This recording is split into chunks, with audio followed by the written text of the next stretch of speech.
দেখুন বন্ধুরা, আর কি পারবে শেষ পর্যন্ত লড়াই করে বাঁচতে? রাস্তা দিয়ে আসছি, তবুও তুই সামনে এসে দাঁড়াস ক্রমা। সরে যা, না হলে ভালো হবে না। ওই সাপড়ি বানরের দল আমার এক মনের খুশি না খেতে চাইলে এখান থেকে এখনই চলে যা। আজ আমি গরিব বলে একটা বাইক কিনতে পারি না, কিন্তু এই অপমানের বদনাম একদিন ঠিকই নেব। ওই ম্যানেজার, আমাকে একটা ইয়ামাহা বাইক দেন, আমি পরে টাকা দিয়ে দেব। ওই গরিব ছোট লোক, তোর বাইক কেনার যোগ্যতা আছে নাকি?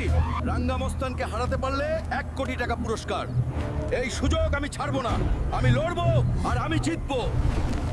আজকে এই রাঙ্গা মস্তানকে যে হারাতে পারবে তাকে দেওয়া হবে 1 কোটি টাকা পুরস্কার।